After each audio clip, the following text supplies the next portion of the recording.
Hello, I am Diane Wellhouse, and I'm Executive Director of NARI Milwaukee, and I'm going to be your moderator today.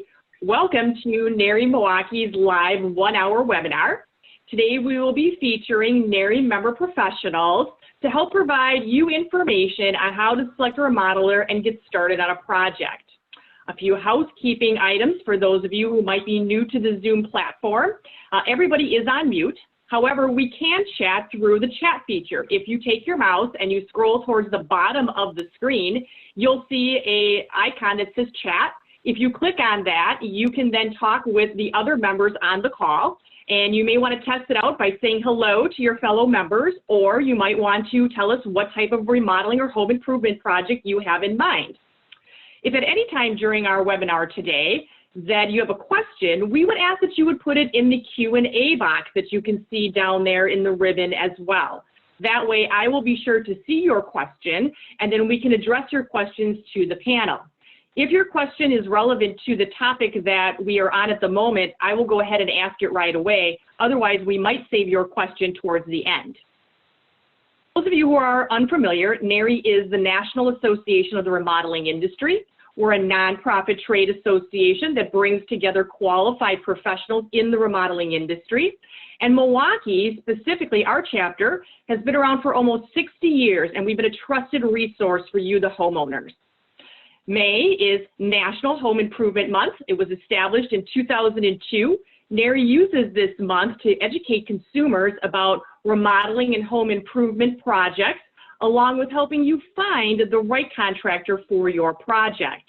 This is one of the ways that we are celebrating Home Improvement Month, is by bringing this free seminar to you today. We have 3 NARI Milwaukee professional contractors with us today who are going to give you expert information on how to prepare for your home project, select that right contractor for your job, know what to expect during the process, and then what to look for in the contract when you're presented with one. I will call on each of the panelists to answer a few questions that we prepared to address those issues, and I'm also going to ask them to introduce themselves.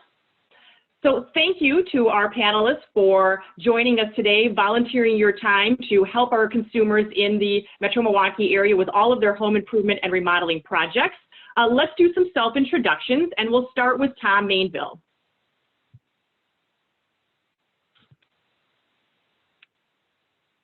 Tom, you're on mute. We're all getting used to this. There you go. All right, then. No, my name is Tom Mainville. I am partner at Story Hill Renovations. We are an interior residential remodeling firm located in Wauwatosa, Wisconsin. Been in business for about 13 years. Majority of our work is kitchen and baths, with an emphasis on historical homes. Great. And Louis?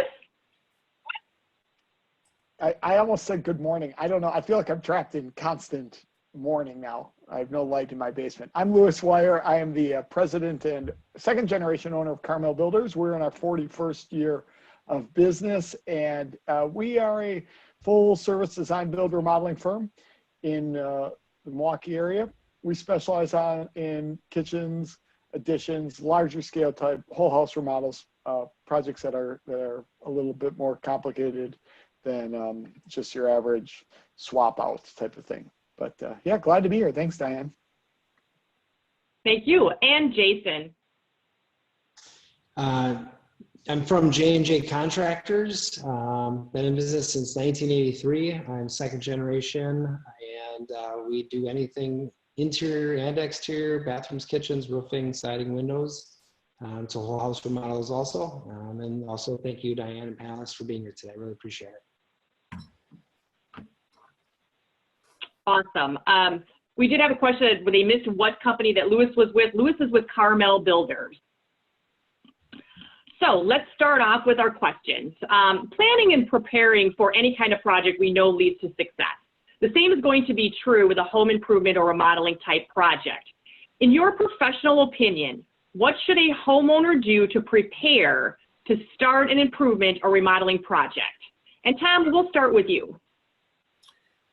Yeah, Diane, when we have people reach out and they're starting to think about a remodeling project, I kind of tell them there's 4 phases they're going to go through before they even hire somebody. They're gonna go through a bit of a planning phase where they need to look at their project and really focus in on what the priorities are of the project.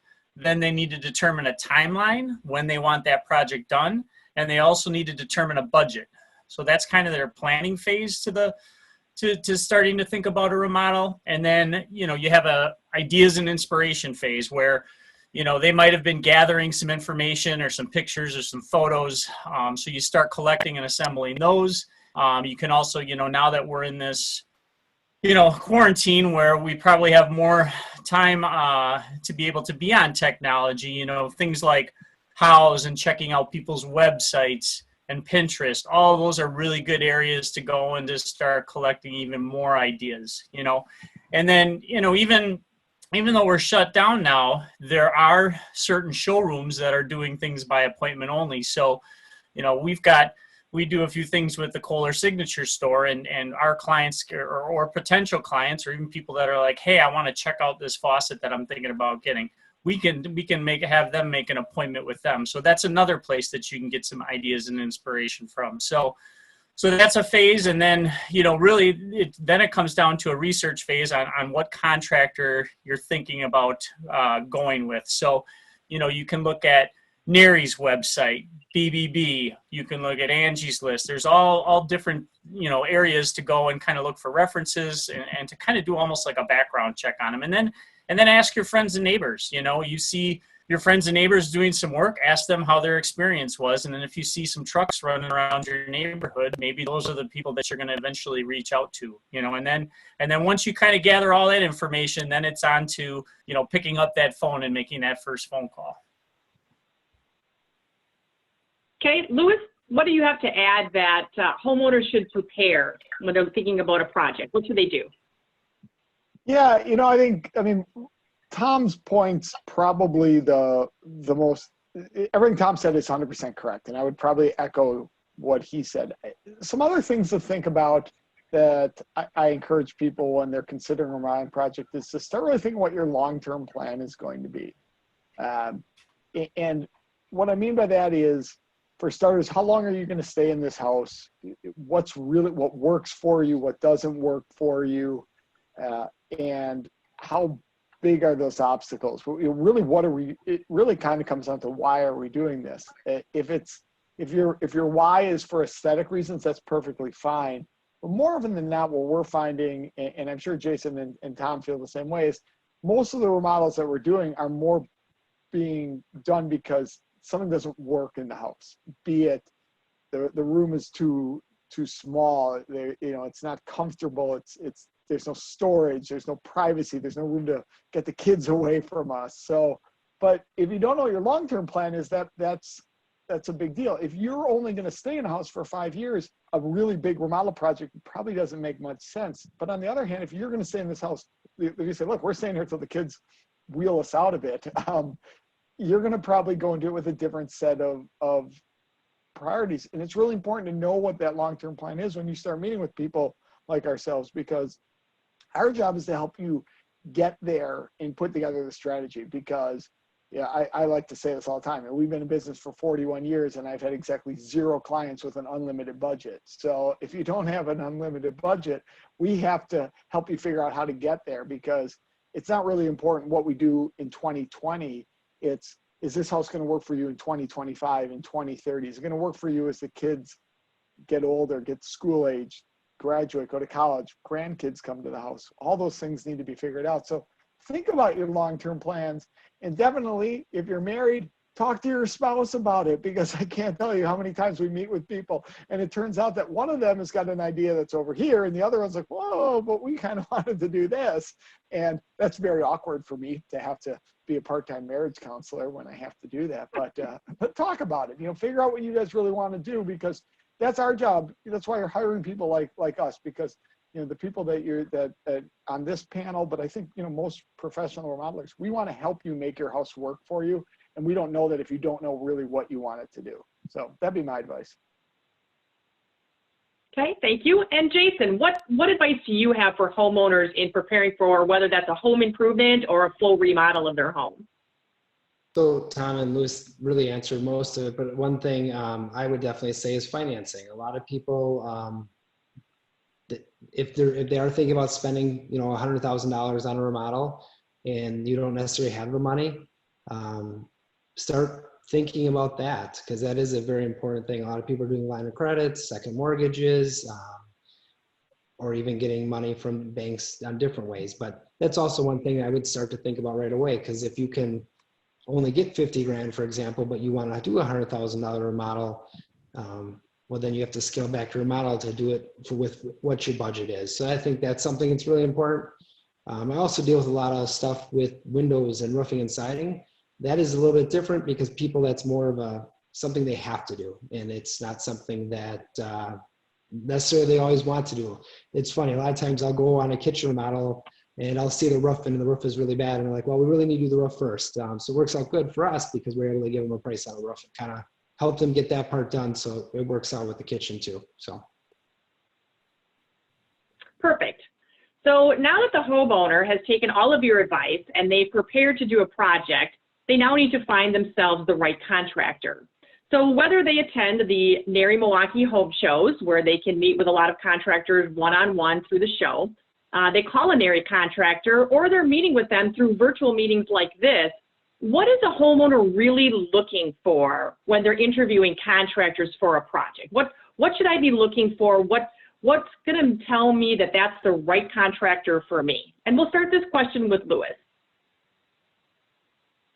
I think this is actually probably the easiest question that we've got. You should hire somebody that you like and that you trust. I think that our industry has done a very good job in recent years, but historically has done a very poor job of educating people. But the fact is, there isn't any sort of like secret sauce or special recipe where I can come in and do the same project as Jason or Tom at somehow or another at half the cost of them.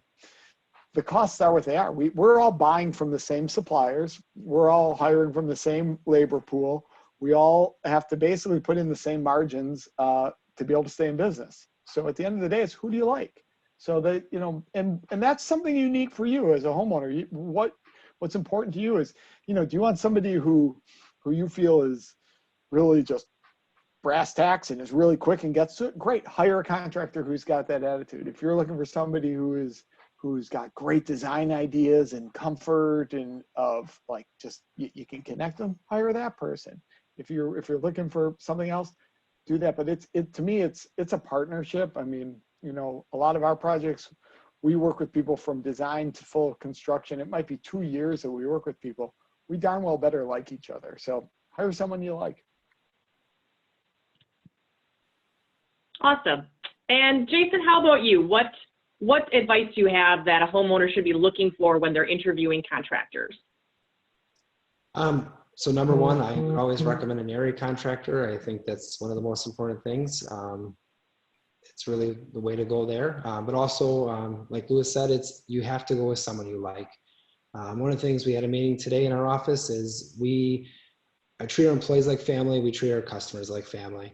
You really are part of the family with a customer. Like we have one remodel we're going on like 5 or 6 months right now. You're in their house, the guys are in their house, and you want to make sure that you're picking somebody that is kind of like almost someone you could see as a family member in a way. The other thing too is look for reviews on contractors. Go online and look at Google or whatever else websites there are for reviews, their Facebook pages. Definitely check out the reviews and what customers are saying about the contractors. I think that's really important. But really the biggest thing comes down to is, do you like this person? Can you see yourself working with this person for the next 6 months? So that's what I would have to say. Awesome. And Tom, anything to add? You're on mute. I would probably echo, those guys in terms of remodeling is a relationship, right? So, and you have to have that connection. So yes, I'm a big believer too. And if you're calling a remodeler, is he answering his phone? Is he calling you within a day? I mean, it's little things like that can also be an indicator to, is that how the project's going to go if I can't get a hold of the person?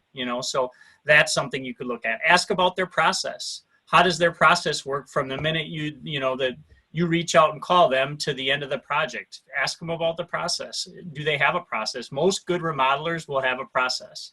And then, I agree with Jason, ask for reviews and, references, but also, we push a lot of people to go see a project that we've done, go see it up close, go talk to the customer. We've had a lot of clients that let us bring people through their homes after it's said and done to look at the work. And that should speak volumes in terms of the relationships you have with your clients once you leave their home, and I think that speaks volumes for for who you are as a company. And then also, I'm a big believer in looking for companies that do a lot for their communities and the communities that they live in. And I know that Jason and Lewis, they do a lot of things in their communities that they're strong parts of, and they do a lot of work in. And I think when you find a remodeler that does things in their community and is active in their community, they have a reputation to uphold, and they care about, the work that they're doing within that community. So I think that's another thing to look for when hiring a remodeler.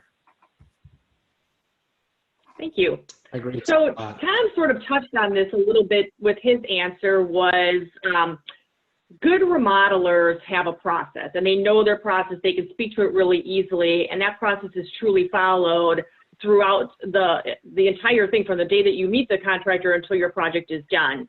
So in terms of the initial process, so from the time that a consumer were to contact you until we sign an agreement, whether that's maybe a design agreement to get started, maybe it's an actual contract if we're doing siding or an exterior type of thing, give us an overview of your process. What do you do? So if I'm a customer and I'm calling you, Jason, and saying, hey, I'm interested in a bathroom remodel or getting siding done, what's the process that I could expect as a consumer? So first of all, we usually always have someone who answers the phone, unless they're both on the line and we can't answer. But someone's going to answer the phone. They're going to ask you about 10, 12 different questions, ask how long you're thinking of staying in the house, kind of what your dreams are. They're also going to ask you to get pictures and ideas of what you're thinking about. So that way when a sales rep comes out to your house, you can kind of show them what you're thinking. So after that happens, the appointment gets set, and the sales rep would go out to the house, meet with the customer, kind of give them some ideas, see what they're thinking, kind of give them ideas on cost. The next point is, after that, if they want to go further into it, then we would start working on a design plan for them and a scope of work and different things. And before we even draw anything, usually we would try to do a design agreement where we'd get some money down for the drawings. After that, after the design agreement's done and we get through all the drawing process, then we would do the contract, sign that. And then after that, it would go to a designer who would do all the selections with the customer. And then after that, it goes to a project manager who will then run the job until it's finished. And then once it is finished, the sales rep and the project manager do a final walkthrough with the customer to get it basically signed off on and collect the final check. Okay. So I anticipate a lot of these replies will be similar, and that's a good thing because they're trying to demonstrate here that good contractors have processes, and a lot of the processes are similar. So Tom, what's your process? If I'm calling you about a remodel, what can I expect when I call you? Yeah, I mean, you can probably expect a lot of the things that Jason touched on. Sometimes the process too gets tweaked depending on the size of the project. Obviously, the bigger projects are going to go through the lengthier process that Jason talked about in terms of, with one of our bigger projects, you're going to go through many more steps. If you have a small project like a window install or a couple of doors, I think that process kind of gets tweaks or shrinks down a little bit. But, for our major projects, we same thing, a client will call. We'll do a bunch of pre-qualifying questions just to make sure the the vision for the project lines up and the budget, and then once that call has been made, and we agree that the budget's there and that we'd like to, you know, further explore it, then we go out and take a look. Really just kind of educating the client a little bit more, but not really doing much in terms of putting drawings or a scope of work together until we get like a consulting agreement letter drawn up for us to kind of move forward. And once we do that, then we get a scope of work. We bring them into our office and they review, you know, some conceptual drawings. And if they feel comfortable with the budget, what we proposed, the drawings, then we go to design development phase, which is another deposit. And then that gets the client with our designer. And then she will meet them, you know, 4 to 5 times, get the project all teed up and ready to go. Then we do a trade review with all our trade partners. Essentially getting all the main key players into the project to take a look so we really know what we're installing, what we're dealing with when we're getting ready to go to construction. And then we also do a budget check phase, which is kind of after the trade review, because, you know, as clients move through the process, they do get excited, they do tend to add things, and then they do tend to forget. So we typically have them in to kind of go through everything, and these are the areas we went over, and you know, it's kind of almost like just jarring their memory a little bit, and then we decide, you know, where we're going to adjust the budget if need be, and then we go to contract and construction. But you know, the process it's a long process, you know, and I'm sure the other guys will agree. It's not call today and start in a couple of weeks. It's usually call today and it's 4 to 6 months before you're actually starting construction. Awesome. And Louis, what happens when I call you? What's your process like from the first time that I call you until we get started? Well, you know, it's kind of echoing what the other guy said. It's, you know, from a first call, you know, we're going to have conversations with you. We're not going to charge you to come out and look at your house. I like talking to people, so we're going to help you figure it out. But at some point in time, you got to make the decision you're going to move forward. And like Jason and like Tom, we do charge a retainer, and our process is quite similar. There's you know, I like to say that there's really only 2 ways to figure out what a remodeling project is going to entail and what it's going to cost. You can either figure it out while you're doing the project, or you can figure it out before you start. So let's figure it out before we start. And it's you know, there's a lot of steps to that, but from a big picture standpoint, you've got to figure out what the space is going to look like and get a feel for what the budget's going to be. Then you've got to figure out what the actual details of that space are going to be and check in on the budget. And then finally get the final finishes and fixtures and check in on the budget. Tom touched on this, and I would tell you that it's 100% of the time. Every single project we have ever done has gotten more expensive from when people first started thinking about it to when we actually finished the project. And our goal is to get all of that additional expense figured out in the design phase, not during construction. So when you sign a contract, you really do want to sign a contract that's pretty darn close to what it's going to actually cost you. I mean, every single person has heard a horror story of a project where they signed a contract for $50,000 and it came in at $100,000. You know, that's a bummer. That's not fun. But I will tell you, I've had dozens and dozens of projects that we've started design at one number, and we signed a contract for construction at twice that because people have chosen to spend more. I like to say that in the design phase, we're just talking about numbers on a piece of paper. You haven't actually spent it yet. So the process has to draw you towards that. So in our phases, it's preliminary concept drawings, design development, and then final selections. But we all do it. I tell you, every project has to go through those phases in some way or another. You can use different terms for them, but every single project has to go through those phases in some way or another. And the worst projects are the ones where those phases happen in real time while your house is being torn apart. And I think I know Jason and Tom have talked to homeowners who've dealt with that. And you know, for those of us, we're all very active in NARI. That's why we're here. But some of the stuff that we've seen come through in years past of concerns that people have had about other contractors who weren't NARI members is kind of amazing to me. But yeah, just you got to take your time. You got to go through the process, and it does take a long time, 4 to 6 months minimum on most of our projects. So part of the point that we're trying to make here to all the homeowners that are listening is that good contractors have a process. As you can see, a lot of the processes were very similar. And as we started off with, doing your homework up front is going to help a lot, because the minute you pick up the phone and call a contractor, they're going to start asking questions immediately, from what are you looking to do? What type of a budget do you have? What's your time frame? So you're going to want to have to put some thought into some of those things. And when it comes to the time frame, understanding that just the whole preliminary design phase will take longer than what most people think. We always tell people, you want to start now for next year, or you want to start now for the end of the year. If you think right now you're going to remodel your entire kitchen and have it done for your big 4th of July party, that's probably not going to happen. But you could possibly start now and have your home ready for the holidays. So you want to make sure that you plan accordingly, knowing that the whole process done right is going to take a little bit longer than what you used to. And then also we heard a key word that was mentioned by everybody was the word choice. There are so many choices in today's marketplace for whether that's your cabinets or your countertops or your flooring or whatever it is that you're doing, that choice is going to push the price point all over the map. So you want to work really closely with your contractor to discuss your options and find choices that are going to fit in alignment with the budget that you have in mind.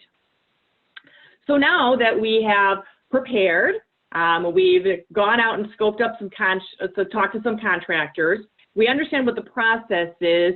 Now we're going to get into a contract with a contractor. So any good professional remodeler is going to hand you a contract, and it's going to have a lot of fine print in it, terms and conditions, and that's a good thing. Contracts are intended to protect both, not only the contractor, but the homeowner as well.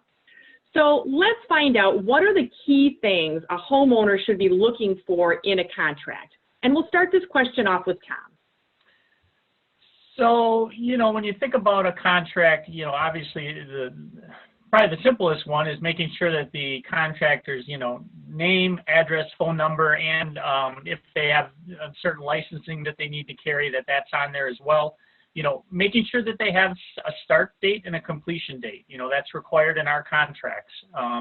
So making sure that they have that. The scope of work should be clearly defined. Our contracts get really lengthy, but they just have to be, because, we include every model number, detail, finish, everything that you need to know about the materials that are going to be put into your project should really be in your contract. It should also cover warranties. What is their warranty policy? Do they have that written in their contract? I think that's a big one as well. And then making sure that the financial terms are clearly spelled out. What we do, and probably all the remodelers on this call do, is benchmark payments. So what are the payment terms? When do I need to have, these checks written out or made out to the contractor? That should be clearly spelled out. And then, what's their lien waiver process too? Because, as a lot of general contractors use a lot of different trade partners, we need to make sure as general contractors that we have the lien waivers from those particular people that we have working on your project, so that we're able to give those to you at the end of the project. Okay, and Louis, what do you think are some key things that homeowners should look for in a contract? You're on mute. First thing I'm gonna do is unmute myself, which I was saying that cleverly while I actually hadn't unmuted myself. So it's been a long day, friends. First of all, the contract should have it should be very detailed. Like Tom said, it's long. There obviously scope of work. It should reference the plans that you're actually working off of. For most of our projects, we've probably gone through anywhere from 2 to 7 iterations of plans during design development. 7 would be a lot, but it's not unheard of. Reference what plans are we actually working off of. They should be these plans drawn by XYZ, dated this date, consisting of these pages. The scope of work, dated this date. Not just, the scope of work that we discussed. It shouldn't say things like, per discussion during walkthrough. Okay, that's not a contract scope. That's a very wishy-washy, hope we remember the same thing type of thing. It should say, we're going to remove and replace this. We are going to provide and install this. So just really detailed. I guess the one thing I would encourage homeowners to remember with a contract is, and I don't want to scare people, contracts are there to protect you as much as they are to protect us. It's really just so that we can have the same agreement of what we're doing. But I really want to remind people, and I think that this is, I've not dealt with it personally, but I deal with and talk with a lot of people around the country, and I've been hearing this more. People, maybe it's just the world we live in now where people feel like you can just return anything. Like, oh, well, if I don't like it, I'll just return it to the store. Well, you can't return your kitchen remodel, and you can't just cancel a contract once you've decided to enter into it. Yes, you have a 3-day right of rescission, and I think any respectable contractor, if they haven't done anything yet, will allow you to cancel a contract. That's my personal belief. But halfway through a contract, if you're like, well, I'm just not really happy, I'd like to get my money back. That's not how it works. You are signing a contract. This is a legally binding document. So don't be afraid to say, I need to talk about it and look it through and make sure you understand it. Read those terms and conditions. I will guarantee you every single term in our contract is there because we wish we had it a while ago. And it's not because it's like what's good for Carmel Builders. It's because we didn't define what happens in this situation. And stuff happens. Reasonable people disagree on things. Weird things happen. Houses are weird. You open up a house, you're going to find something strange in there. And we need to, as a team, again, you as a homeowner, me as a contractor, we need to have a set of rules of what's going to happen in this case so that we don't get frustrated and upset with each other. So it's kind of a long-winded answer, but hopefully it answers the question. Perfect. Jason, what else can you add in terms of things that homeowners should look for in a contract? So really the only thing I would add, Tom and Luce just really nailed this one, is we also have a customer sign a nonverbal. It's a separate page that's added to the contract basically, but it's a nonverbal saying that J&J or the homeowner, anything that was said, if it's not in the contract, it's not part of the contract. Like it has to be in the contract. So we have them sign this nonverbal, and it honestly protects both people, because then homeowner can't say, oh, I thought I was getting this, or the contractor said, well, I told you were getting this. So it literally says in there, it's to protect both parties. It's a nonverbal. So it's a separate paper that we add to it. And I think it's really important because it really protects both people. So that's really what I would add to this. And then homeowners should expect that if during the project there is a change that's made, that you're going to present them with an addendum to that contract known as a change order, that they're going to sign off on what it is that they requested for, what that change is specifically, and what the additional cost or could possibly be a reduction in cost might be. So homeowners shouldn't be afraid to know that throughout the process there may be addendums to the contract. We always recommend that if you're working with a contractor and you get a contract and you are concerned about some of the terms that are in there or you don't understand some things, give us a call at the office. We're more than happy to help you in understanding what those terms and conditions mean. So as Louis indicated, you really want to make sure that you read your contract thoroughly, because it is truly meant to be there to help both parties through whatever situations may come up. If you have any questions for our panel, we'd be happy to entertain those. All we need you to do is either type them in the chat or you can type them in the Q&A box. We'd be happy to address those for you. While we're waiting for some questions to come in, we're going to go back to our panel for kind of that general question. What other advice do you have for homeowners that are looking to start a home improvement or remodeling project? What are your best ideas or thoughts of things that we have yet to cover? Louis, how about we start with you? Boy, that's an open-ended question. It is. You should. I guess this is one thing that I think about a lot with people is that Jason kind of touched on it, where sometimes people come in and they need windows or a roof. If your roof is leaking, you never ever think about it that you need to. Well, should we do the roof? Are we going to get a good return on investment for that roof? No one ever is going to say that. They're going to say, crud, we need a roof. It's leaking. We need to deal with it. And to an extent, a lot of remodeling is like that too.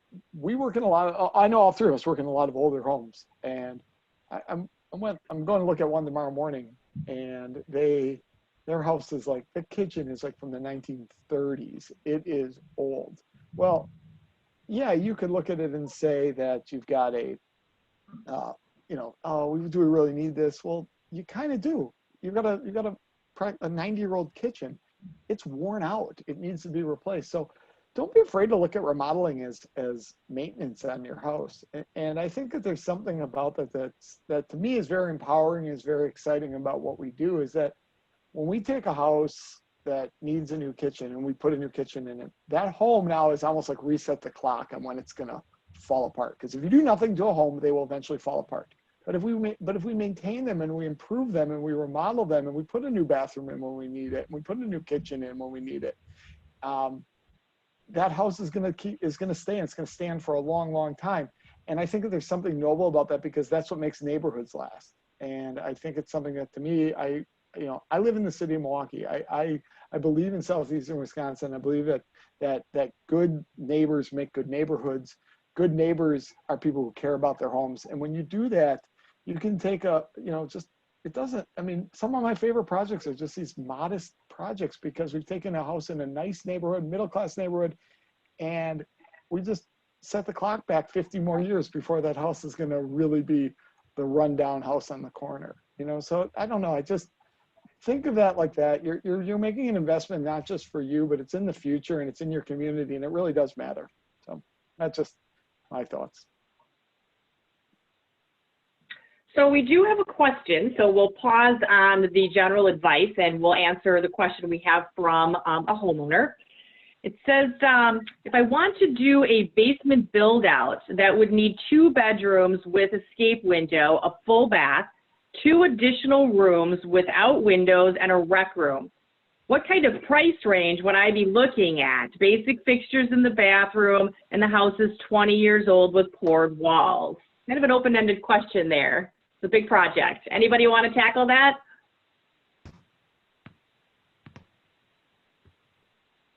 Well, I would say that your best bet is really to go back to what we already talked about before, is you want to start and have a conversation with a couple different people about it. There's a lot of specifics that just coming off of this, I wouldn't be able to tell you. I mean, how big is the space?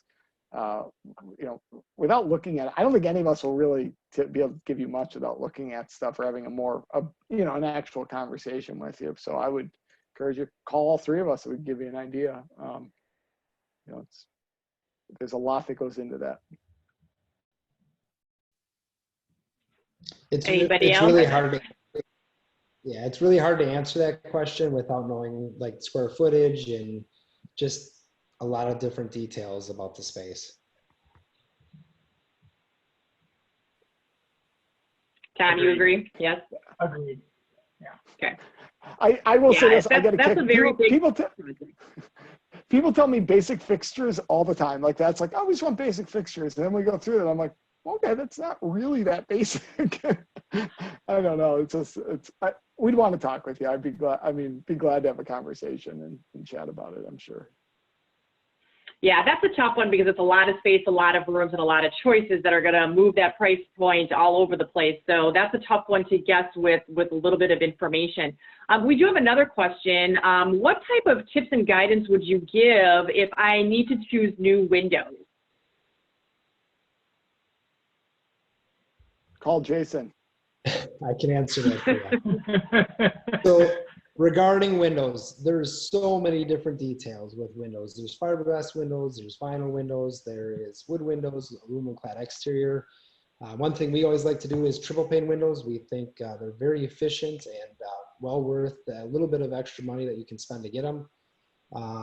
I would look for a good, as far as looking for a good window, I'd look for a window that has a good warranty, because stuff does happen with seals. They get shot on windows, and you want to have a good warranty on a window, so then that way if something does happen, it'll get replaced. The other thing I would say is look for a company that's been around for a long time and is not a fly-by-night company, and that if in 5 years, 10 years there is issues, you can call them and they'll fix it.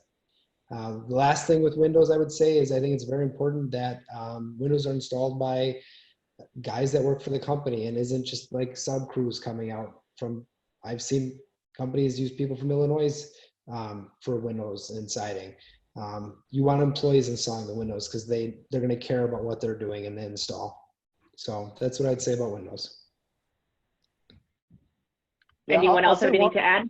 Yeah, I'll say one other thing about windows, because we work in a lot of homes and I've seen a lot of stuff, is the brand, the manufacturer, the make of the window, that's important. But the truth is most name brand windows are constructed pretty well. What really differentiates a window is how well it's installed. So to Jason's point, make sure that you've got you just trust that they've got real installers in there, because there's a lot of companies out there who are paying these guys by the window, and you're just, yeah, you got a great window, but if it's not installed properly, it's not going to work. It doesn't really matter. The most expensive window in the world, not properly installed, doesn't matter. I agree. Great.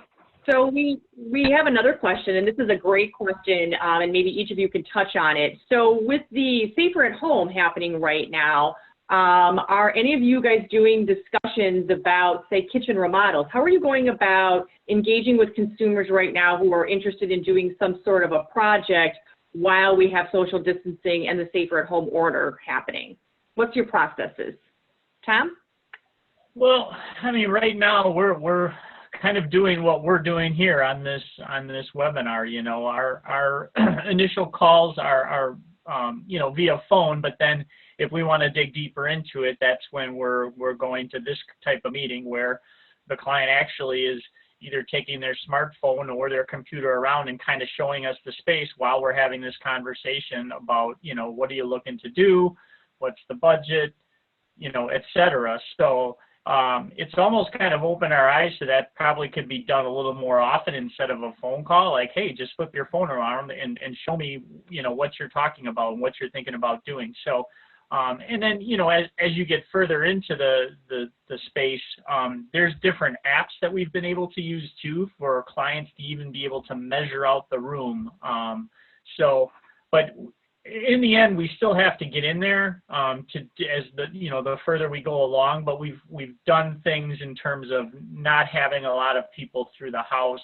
It's typically only one person going to visit the house, making sure that the client's comfortable with it. So it's definitely a different world we live in, but we're taking the approach of being safer and making sure everyone's comfortable while we're doing this. It's just a different way to do it.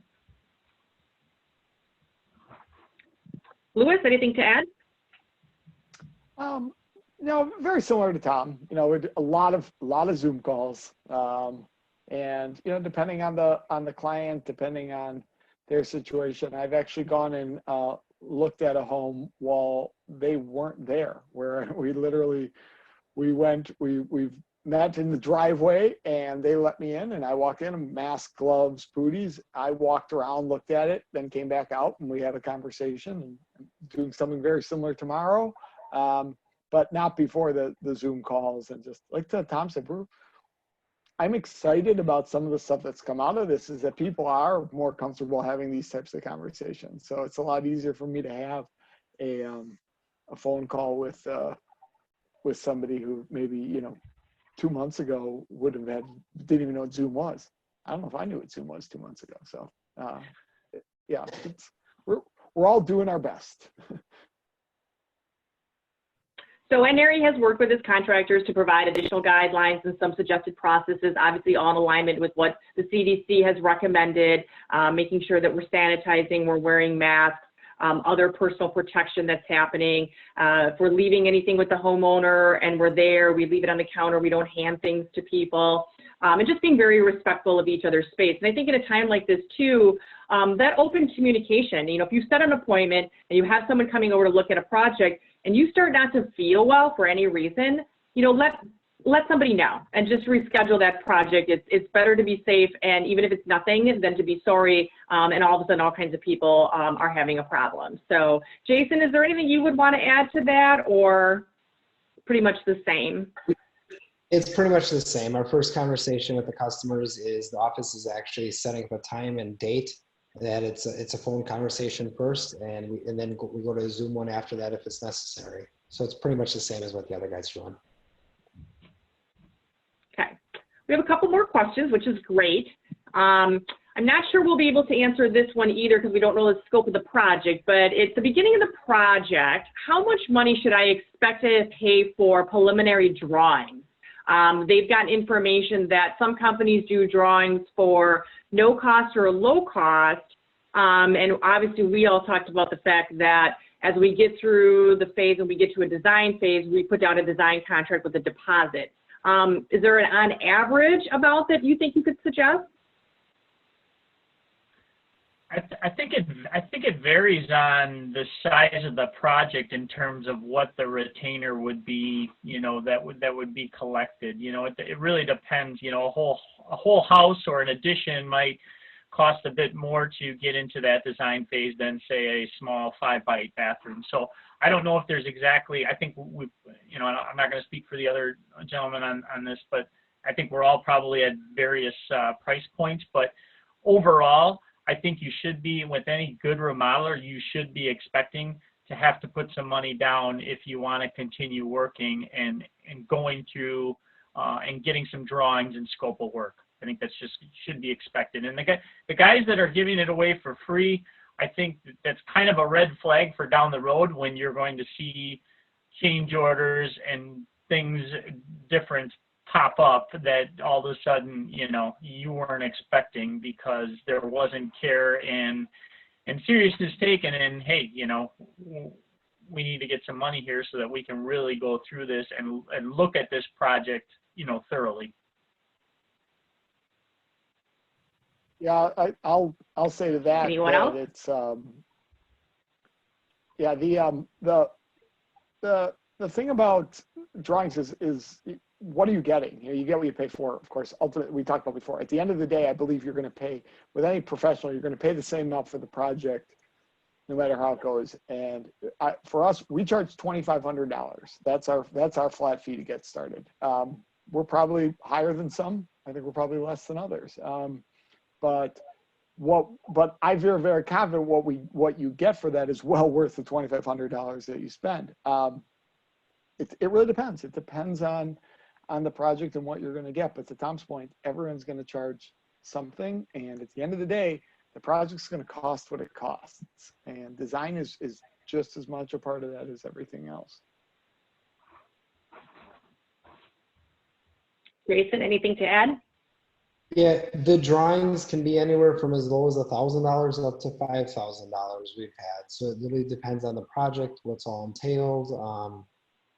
So there's a very wide range. And I guess the one thing I'll say about the free drawings that would throw up a red flag for me too, because we have people here that just draw. How can I have someone draw for 20 hours and just give it to you for free? So I guess you get what you pay for. So I guess I would say, and Louis kind of said the same thing, so. Yeah, it just got to be, look, I understand there's people who are out there doing it for free. As somebody who I try to also help contractors, I would encourage people, don't do that for free, because you're not, there's no free lunch, right? I mean, if it's free, there's a reason why it's free. It just, the world doesn't work that way. And it can feel like, oh, and I get it. People get concerned because they're like, well, what if I don't like what you're doing? Well, that goes back to our conversation before. Choose somebody you like, that you trust, that you feel confident in, that they get you.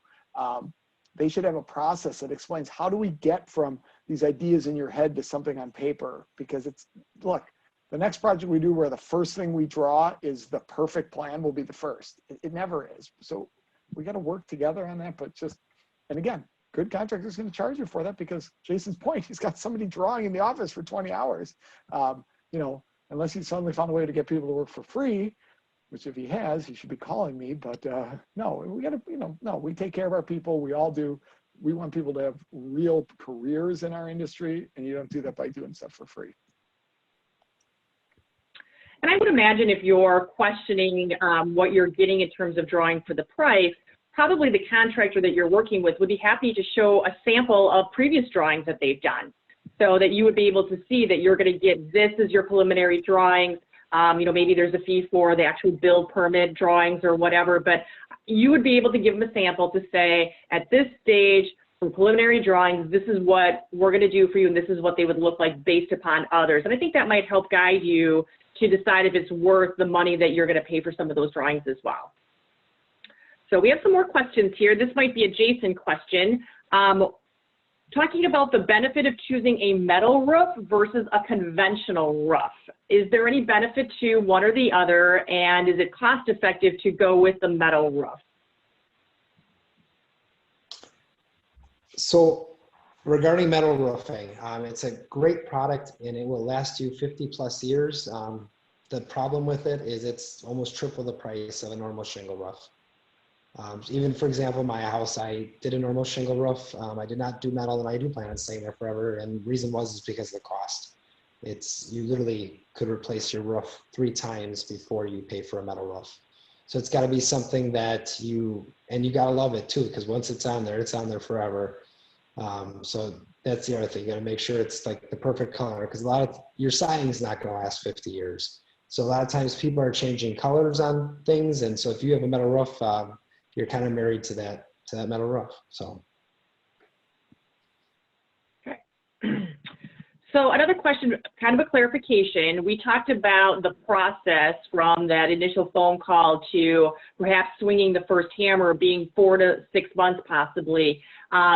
Is that the whole process, the design process? So for example, this individual is interested in doing a kitchen renovation. So how long do you think it might be from the first phone call to, let's say, swinging that first hammer? 6 months. Again, it's probably a 4 to 6 month. I like to use that window because that's typically what it's gone through in terms of what we've seen. You know, it really depends too how busy the firm is. You know, some people might have 3 or 4 designers. Others, like ourselves, we only have 1. So we're kind of at the mercy of her schedule too, and how quick she can get through some of these, people. And there's all different parts of the process that they're at. So, I typically stick with that 4 to 6 month window. And then, that includes a call. And sometimes when you make that first phone call, it's probably a week to 2 before I can get you on the schedule to come out and take a look at it, and then it's going to take another 2 weeks to have you come in the office and look at some conceptual drawings. And then it might take another, you say you just want to go to design. Well, now you're at 4 to 6 weeks with our designer, and then we go to the budget check. So if you can start doing the math as I'm, talking here, you kind of see where that 4 to 6 month range comes into play. Yeah, I think anyone else have anything to add to that?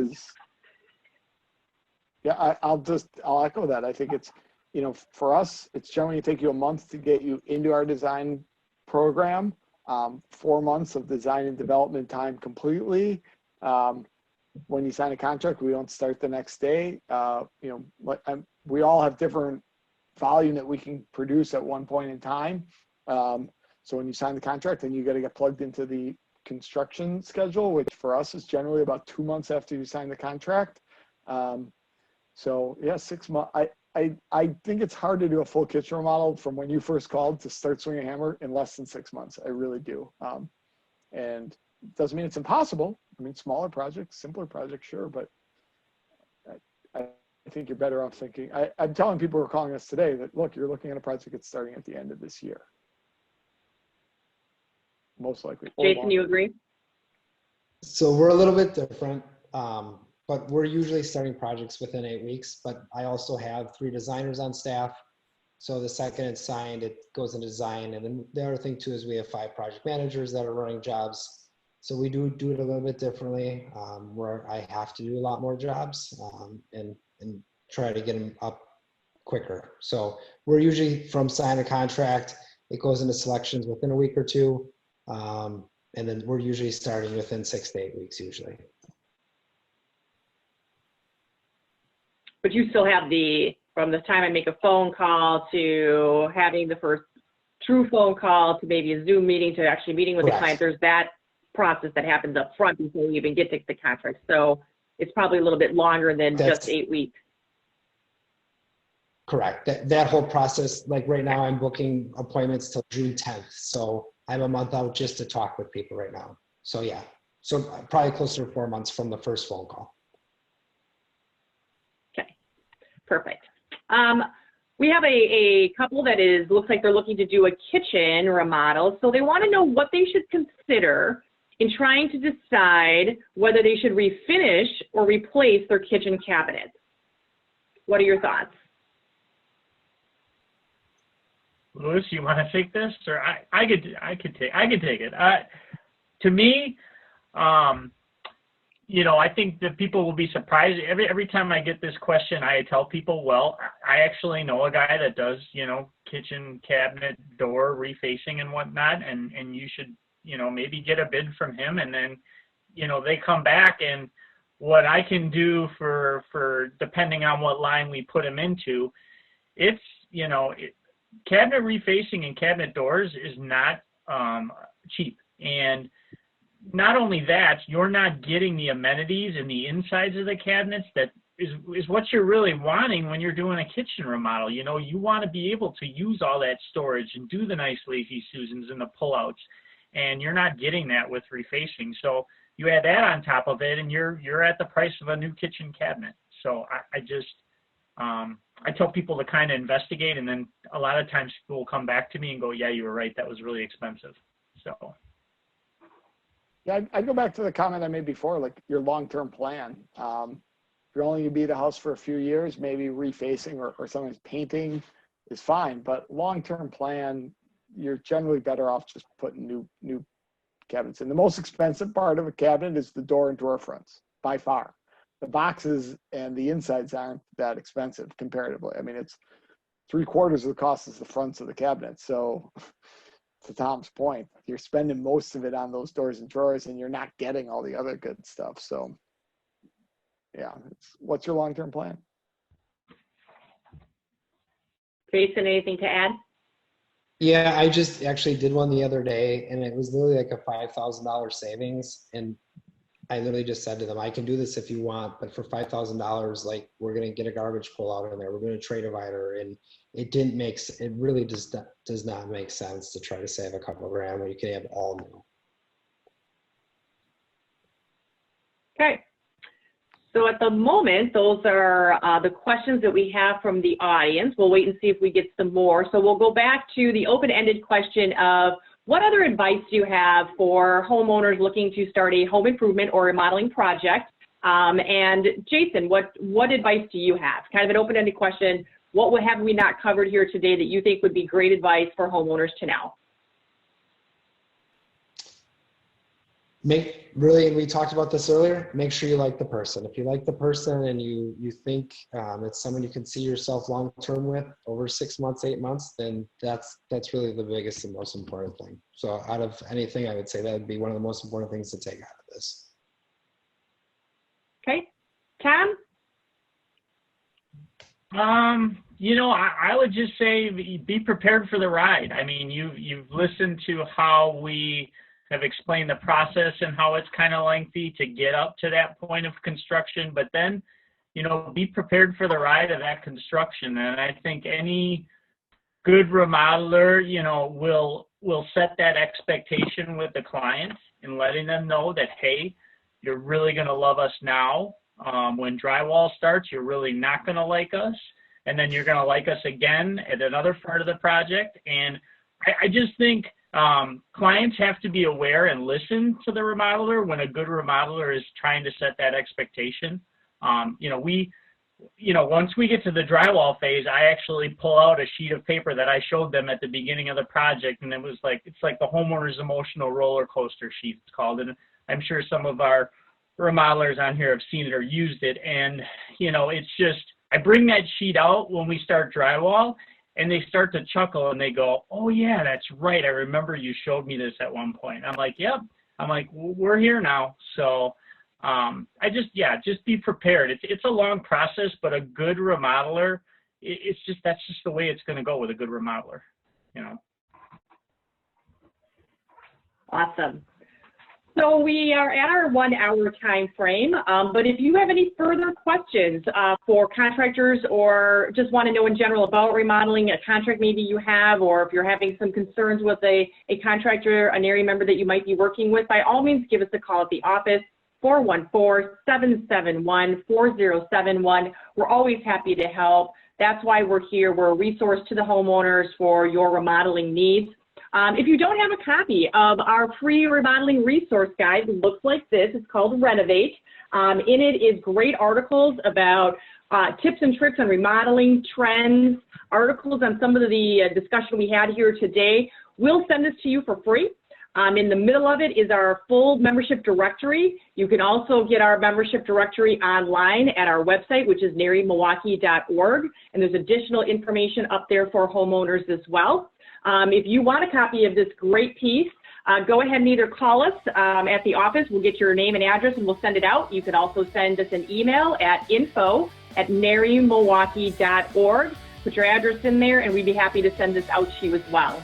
I really want to thank our panel again for their expert information today. We hope that all of you out there found it very informative and helpful for your remodeling needs. We hope that the time was valuable, and we hope that you also watch your inbox and our Facebook page for our next free consumer webinar. Thank you all for attending, and we hope you found this hour valuable. Thank you.